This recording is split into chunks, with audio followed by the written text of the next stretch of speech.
मित्रांनो नमस्कार. स्वागत आहे सगळ्यांचं शिवराज सर यूट्यूब चॅनलमध्ये. MAPS अपडेटमध्ये 47 कोटीपर्यंत वाटप झालेलं आहे आणि नवीन एक परिपत्रक आलेलं आहे. लास्ट डेटसाठी परिपत्रक या ठिकाणी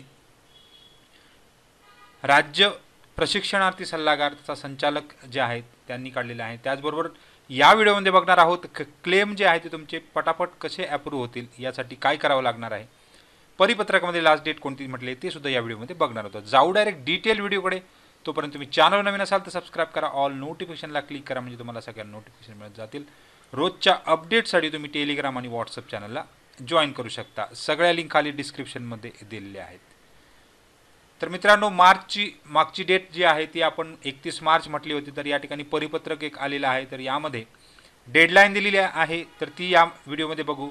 तर मार्चच आहे. या ठिकाणी तुमचा जो क्लेम आहे ते मागच्या व्हिडिओमध्ये मी म्हटलं होतं की 31 मार्च जरी लास्ट डेट असली तरी 15 मार्चपर्यंत तुमचे जे सगळे क्लेम आहेत ते पेंडिंग स्टेटसला असणं गरजेचं आहे. म्हणजे पेमेंट पेंडिंग स्टेटसपर्यंत असणं गरजेचं, म्हणजे तुमची 31 मार्चपर्यंत सगळे फंडिंग होणार आहे.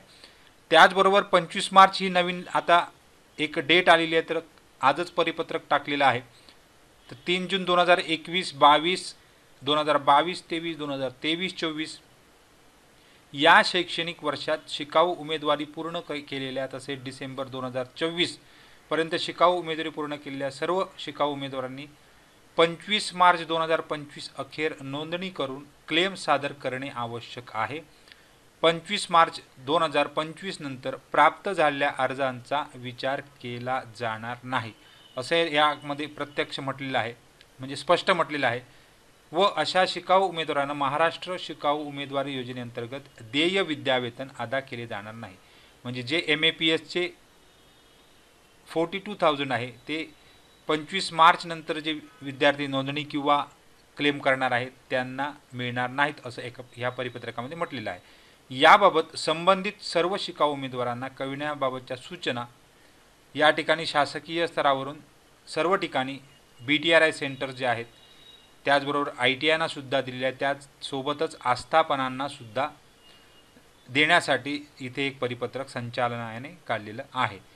तर यामध्ये संबंधित जिल्हा व्यवसाय म्हणजे DO ऑफिस आपण त्याला म्हणतो, संबंधित सहाय्यक प्रशिक्षणार्थी सल्लागार म्हणजे BTRI सेक्शन्स म्हणतो आपण त्याला, आणि सर्व सहसंचालक जे Mumbai RO, Pune RO, Nashik RO, Amravati RO, Aurangabad, Nagpur या सर्व सहसंचालक म्हणजे RO लेवलला परिपत्रक आलेलं आहे.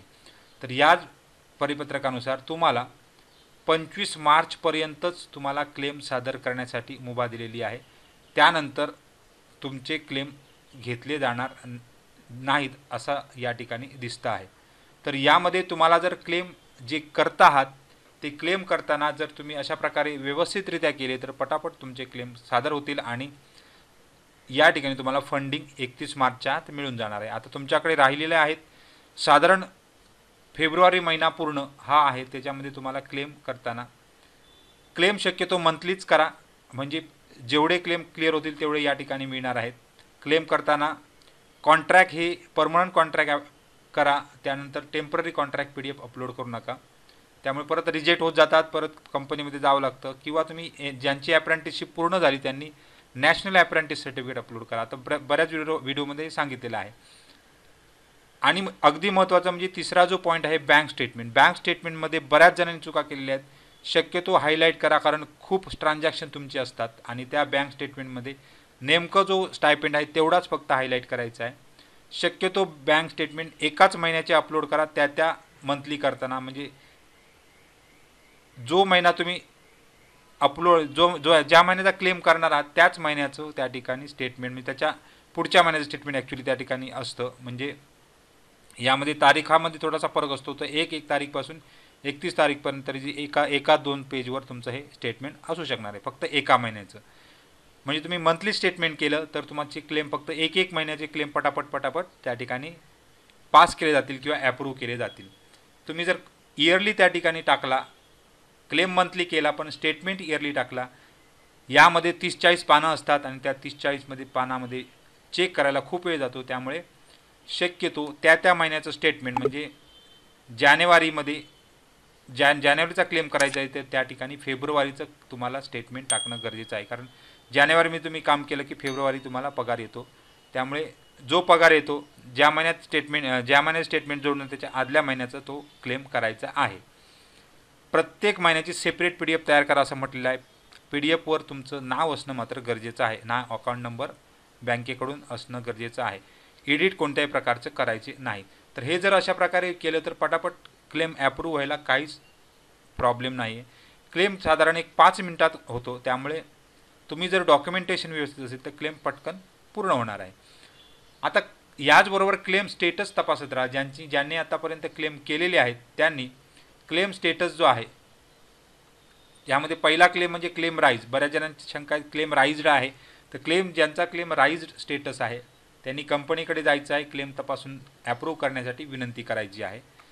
यामध्ये क्लेम राईज बऱ्याच मुलांची अजून शंका आहे, तर ज्यांचा क्लेम राईज आहे त्यांनी कंपनीकडेच जाऊन तो ॲप्रूव्ह करून घ्यायचा आहे. समजा तुमचं डोमेसाईल कॉन्ट्रॅक्ट NAC अपलोड करायचं असल्यास फक्त रेक्टिफाय करायचं आहे, अन्यथा ॲप्रूव्ह किंवा ते कंपनी रिजेक्ट करण्यासाठी फक्त विनंती करायची आहे की क्लेम तपासायचा आणि ॲप्रूव्ह किंवा रिजेक्ट करायचा आहे. आता क्लेम रिजेक्टेड ज्यांचा स्टेटस आहे, जर तुमचा क्लेम रिजेक्टेड असेल तर तुम्हाला नवीनच क्लेम करावे लागतील. मंथली क्लेम करा, 1 क्लेमपासून 12 क्लेमपर्यंत करू शकता. इयरलीसुद्धा काही करू शकता. जो क्रायटेरिया इयरलीचा आहे तो क्रायटेरिया जर असेल तर तुम्ही इयरलीसुद्धा क्लेम करू शकता. क्लेम रिजेक्टेड झाला तर पुन्हा नवीन क्लेम करायचंच आहे. तर यामध्ये डोमेसेल वगैरे अपलोड करता येत नाही. डोमेसेल अपलोड करायचं आहे तुम्हाला रेक्टिफाय करून घ्यावं लागणार आहे. हे मागच्या व्हिडिओमध्ये पण सांगितलेलं आहे. आता नवीन केलेले जेवढे क्लेम आहेत ते ॲप्रूव्हसाठी कंपनीकडे जातात आणि क्लेम रेक्टिफाय स्टेटस असेल तर तुम्हाला क्लेम नंबरवर टच करून, म्हणजे जो क्लेम नंबर आहे त्या क्लेम नंबरवर टच करून त्यामध्ये सर्व डॉक्युमेंट अपलोड करणं गरजेचं आहे. मग त्या ठिकाणी बँक स्टेटमेंट, डोमेसाईल कॉन्ट्रॅक्ट किंवा NAC अपलोड करायचं आहे. रेक्टिफाय केलेले क्लेम ज्यांनी रेक्टिफाय केले त्यांच्याकडे ॲप्रूव्हसाठी जातात, म्हणजे कंपनी किंवा ROकडे ते ॲप्रूव्ह जातात. म्हणजे कंपनी रेक्टिफाय केले तर कंपनीकडे जातील, ROने रेक्टिफाय केले तर ROकडे जातील. अशा प्रकारे तुम्हाला पूर्ण क्लेम जे आहेत ते बघायचे. आणि ज्या ठिकाणी स्टेटस जो आहे तो ॲप्रूव्ड बाय RO म्हणजे तुमचा डायरेक्ट पेमेंटला निघून जातो. म्हणजे ज्यांचं स्टेटस पेंडिंग येत आहे त्यांना काहीच करायची गरज नाही. फक्त अकाउंट स्टेटमेंट म्हणजे अकाउंट तुमचा जो आहे तो लिंक आहे, सीडिंग आहे एवढंच फक्त बघायचं. म्हणजे जेवढं पेंडिंग दिसत आहेत क्लेम, हे पेंडिंग क्लेम म्हणजेच त्या ठिकाणी फक्त पेमेंटसाठीच पेंडिंग आहेत, त्यांना काहीच करायची गरज नाही. तर अशा प्रकारे तुम्हाला क्लेम स्टेटस कंटिन्यू बघत राहणं गरजेचं आहे. ॲप्रूव्ह झाला म्हणजे विषय संपला. रिजेक्टेड झाला तर या ठिकाणी फक्त नवीन क्लेम करायचा आहे. ॲप्रूव्ह बाय एस्टॅब्लिशमेंट केल्यानंतर तो ROकडे येतो. आता ह्या स्टेटस बऱ्याच वेळा सांगितले आहेत, तर ज्यांना अद्यापर्यंत स्टेटस चेक करता येत नाही त्यांनी बरेच व्हिडिओ बघून घ्या. याच्यापूर्वी बरेच व्हिडिओ बनवलेले आहेत. आणि लास्ट डेट आता म्हटल्याप्रमाणे ती जी आहे, लास्ट डेट जी म्हटली आहे ती 25 मार्च 2025 नंतर प्राप्त झालेल्या अर्जांचा विचार केला जाणार. त्या म्हणजेच 25 मार्च हीच या ठिकाणी लास्ट डेट आहे क्लेम सादर करण्यासाठी. त्यानंतर क्लेम ॲप्रूव्हचाच फक्त प्रोसेस राहणार आहे. तर सगळ्यांना खूप खूप शुभेच्छा आहेत. काय डाऊट असेल तर कमेंट बॉक्स कमेंट करा. थँक्यू व्हेरी मच आणि बेस्ट ऑफ.